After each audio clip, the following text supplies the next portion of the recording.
Larry Lubenow was 21 years old and had never written a sentence that mattered to anyone but his editor. On the night of September 18, 1957, a college kid moonlighting for 85 cents an inch walked into a dressing room expecting 3 quotes for a filler story and walked out holding words that would help send paratroopers to a schoolhouse door in Little Rock, Arkansas.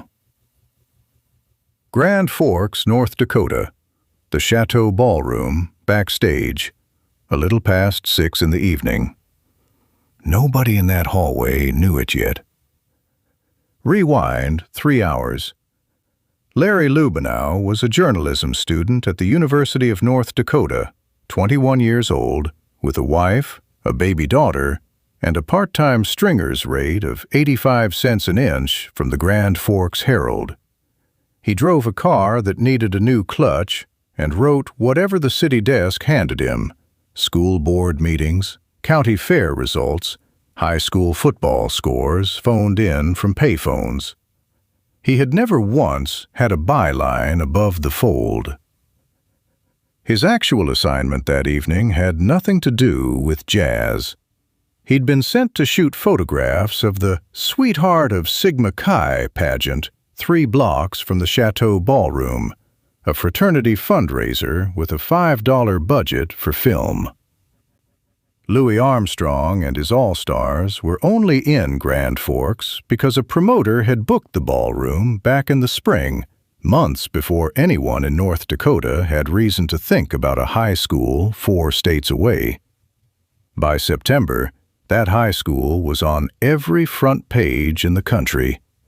9 black students. Central High School, Little Rock, Arkansas. Governor Orville Faubus had called out the National Guard, not to protect the students, but to keep them out, rifles and all, in defiance of a federal court order. Lubenow had read the wire copy that morning at the Herald office, standing at the teletype with a cup of coffee going cold in his hand, and felt the way most people 2,000 miles away felt: informed, a little unsettled, and certain it had nothing to do with him. He finished the pageant photos in 20 minutes.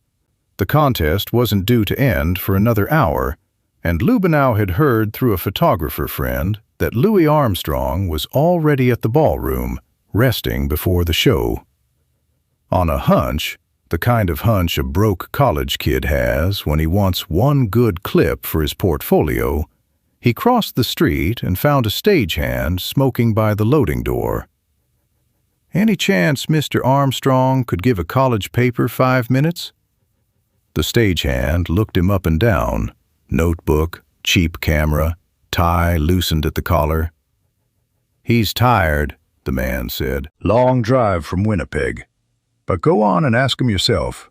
Door at the end of the hall." Armstrong was sitting in a folding chair with a white towel around his neck, his horn case open on a wooden crate beside him, when Lubenow knocked on the half-open door. 16 dates into a tour, his voice was rough from talking more than singing.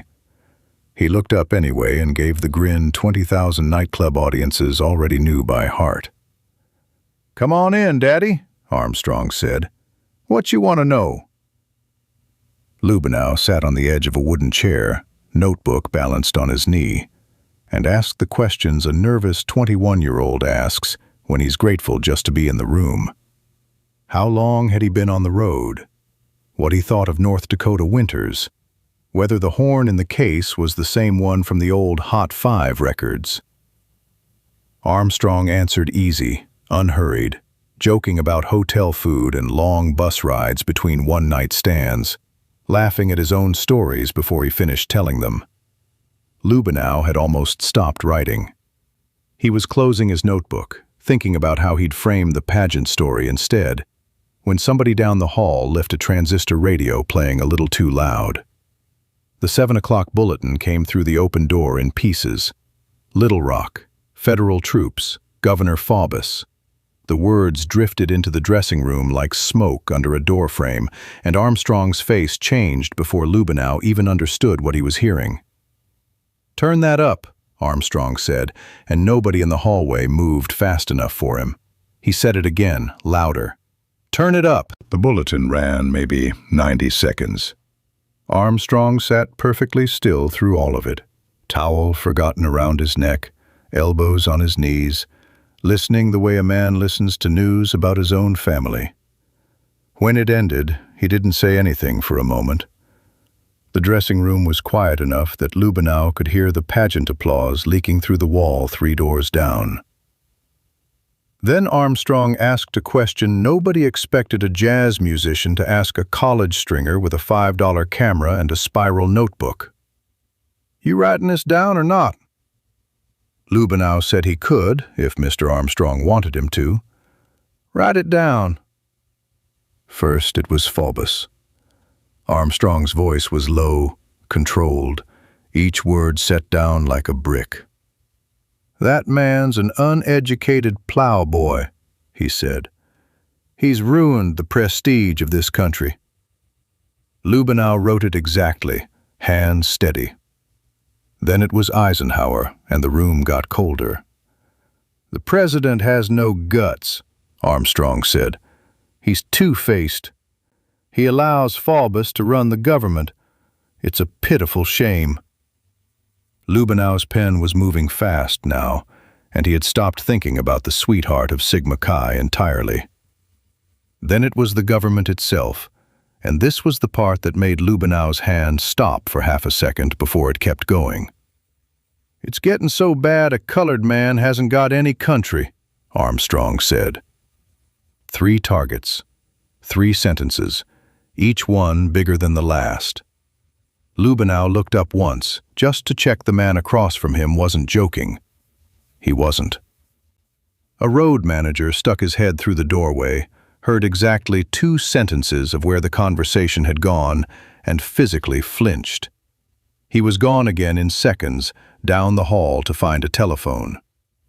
Word reached Joe Glazer, Armstrong's manager in New York, the man who had spent 25 years building his star's image into something white ballrooms across the country would pay to book within the hour. Glazer wasn't in the room. He didn't need to be. Everyone backstage in Grand Forks already knew what he'd say if he were. Soften it, walk it back, blame the reporter. Armstrong wasn't finished.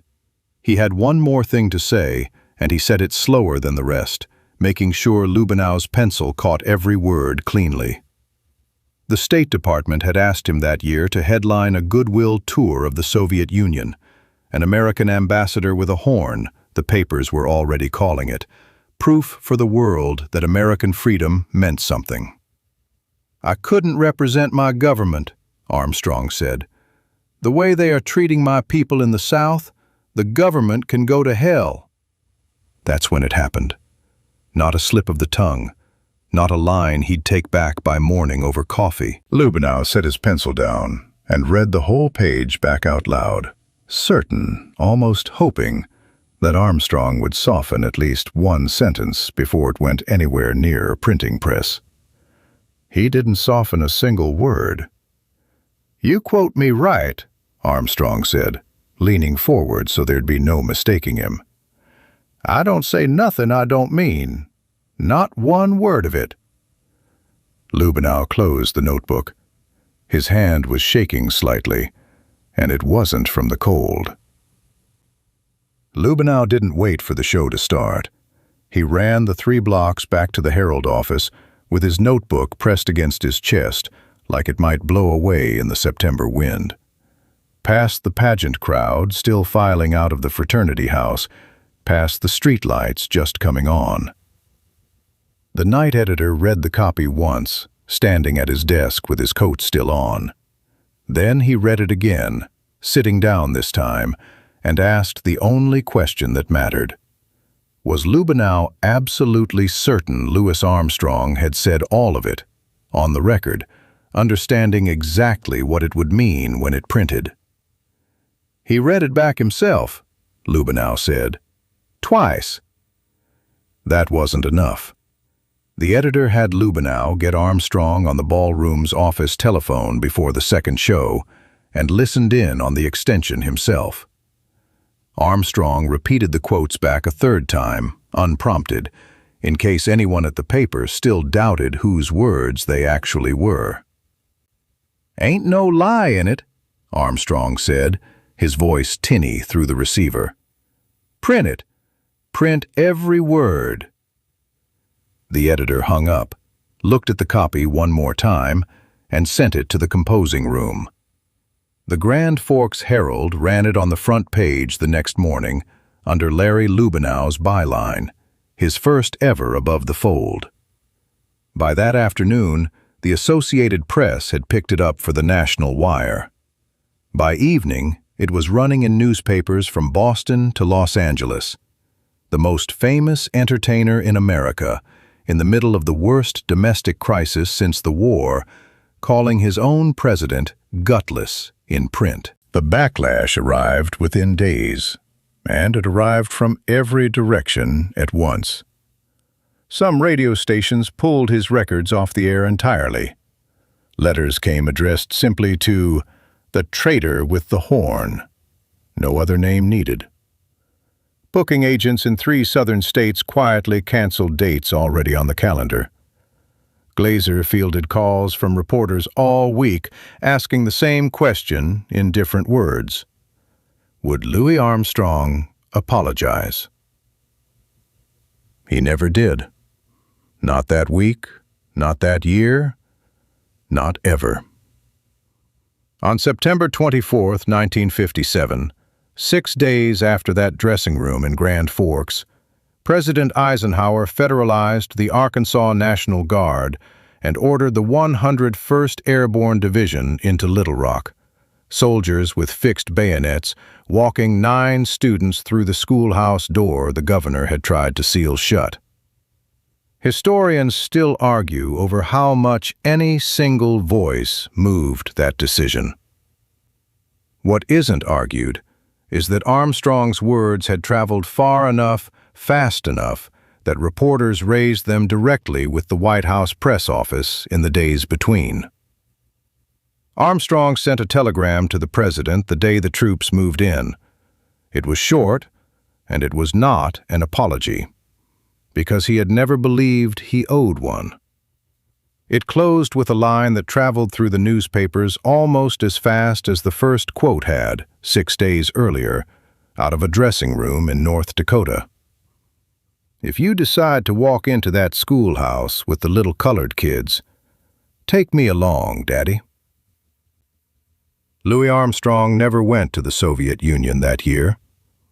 The State Department tour was quietly shelved within weeks, the ambassador with a horn plan too awkward to defend in the same news cycle as federal troops in Little Rock. It was rebuilt years later under a different name, and Armstrong toured Africa and South America instead, genuinely this time, as a man who had already said in public exactly what he believed in private. No goodwill script required.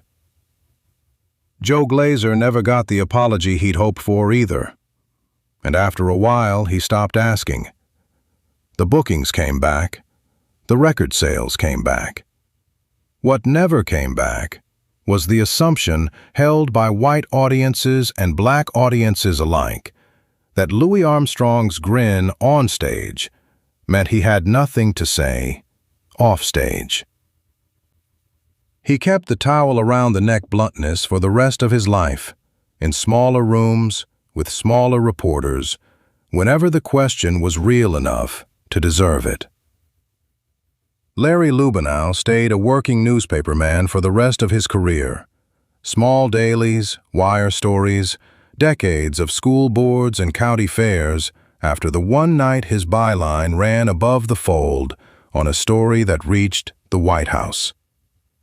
He told the story the same way every time anyone asked, almost word for word, the way a man repeats the one night he knows changed him. Interviewed decades later by historians researching the Little Rock crisis, he still remembered the exact detail that mattered most.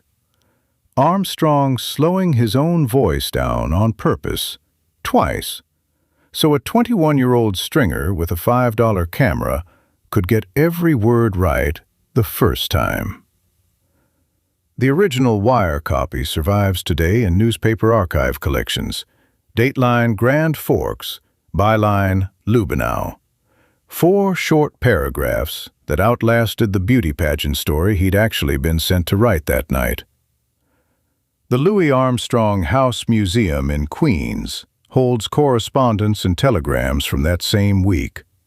Hate mail folded near letters of praise. A White House telegram carbon copy filed beside a stack of canceled Southern bookings. The whole cost and consequence of 9 sentences kept in acid-free folders under glass. What stayed longest wasn't the outrage, and it wasn't even the headline. It was the plainer fact underneath both. A man with every reason to smile and say nothing, sitting in a folding chair with a towel around his neck, chose 3 targets and 3 sentences he knew would cost him airplay, bookings, and goodwill built over 30 years, and said them anyway, slowly, so a stranger with a notebook could get them exactly right. Not because he wanted the fight, because somebody had finally asked him a real question, and Louis Armstrong had never once, in his whole life, been willing to lie about the answer. If this story stayed with you, take a moment to subscribe and leave a like. It helps us keep these old memories alive. Have you ever been the one person trusted to get someone else's words exactly right? Tell us about it in the comments.